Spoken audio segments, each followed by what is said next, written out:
रामपुर के जंगल में रहने वाली टुनटुनी चिड़िया की शादी सोलापुर के जंगल में रहने वाले बंटी कबूतर के साथ हुई थी। बंटी कबूतर अमीर माँ बाप का इकलौता बेटा था, लेकिन टुनटुनी के माँ बाप बहुत ही गरीब थे।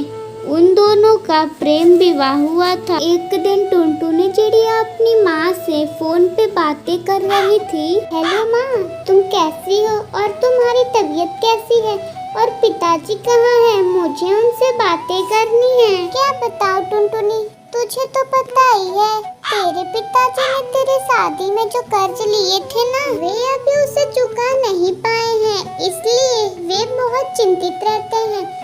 और रही मेरी तबीयत की बात, तो अब मुझे भी रोज न रोज कुछ हुआ ही रहता है।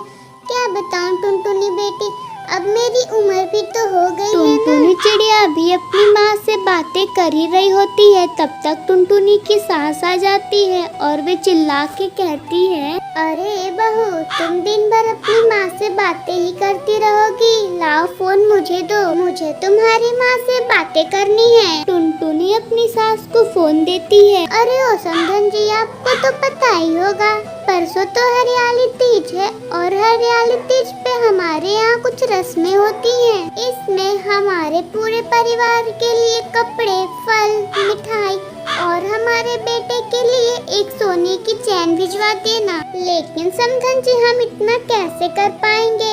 अभी जल्दी ही शादी बीती है, हमने शादी में लिए हुए कर्ज भी अभी नहीं चुका पाए हैं। देखिए समधन जी, इतना तो आपको करना ही होगा, क्योंकि पूजा बहू के घर से आए हुए सामानों से ही होती है। इतना कह के टुनटुनी की सास फोन रख देती है। टुनटुनी चिड़िया के घर वालों की डिमांड सुन के टूनी चिड़िया सोचने लगती है, लेकिन टुनटुनी चिड़िया करती भी क्या, क्योंकि इस बार उसकी बेटी की अपने ससुराल में पहली हरियाली तीज थी। उसने अपना सोने का हार बेच दिया। अगले दिन तीज का सारा सामान लेके टूनी चिड़िया अपनी बेटी टुनटुनी के घर पहुंचती है।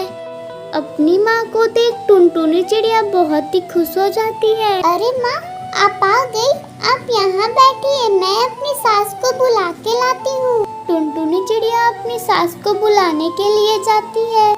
माँ जी, मेरी माँ आई है, आप चल के उनसे मिल लीजिए।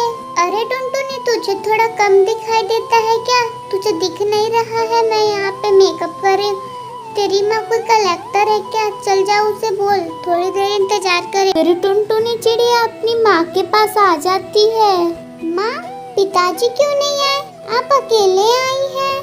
अरे बेटी, तुझे बताया तो था फोन पे कि तेरे पिताजी कितने बिजी रहते हैं। माँ बेटी को बातें करते करते शाम हो जाती है, लेकिन टुनटुनी की सास टूनी से नहीं मिलने आती है। फिर से टुनटुनी चिड़िया अपनी सास को बुलाने अंदर जाती है। फिर बंटी कबूतरी गुस्से से तिल मिलाते हुए टूनी चिड़िया के पास आती है। अरे समधन जी, आप इतना कम सामान लेके आई हैं? घेवर कहाँ है? आपको तो पता है ना तीज में घेवर कितने जरूरी होते हैं। और आप मेरे बेटे के लिए सोने की चैन तो लाई है ना? नहीं बहन जी, सारा सामान तो लाई हूँ, बस चैन ही नहीं ला पाई, मुझे माफ कर दीजिए। बबली कबूतरी सब जली खोटी टूनी को सुनाती है। फिर टूनी चिड़िया रोते रोते अपने घर चली जाती है। टूनी चिड़िया के जाने के बाद टुनटुनी चिड़िया अपनी सास के साथ तीज की व्रत की पूजा करने लगती है। और जैसे ही पूजा खत्म होती है, टुनटुनी की सास अपने कमरे में जाने लगती है। तभी उसे बहुत जोरों की चक्कर आ जाती है और वे वहीं गिर जाती है। टुनटुनी चिड़िया अपनी सास को रूम में ले जाती है और उसकी खूब सेवा करती है। फिर उसकी सास ठीक हो जाती है और उसकी सास को लगता है, सुन टुनटुनी बेटी, तू मुझे माफ कर दे, मैंने तेरी माँ और तुझको बहुत ही भला बुरा बोला।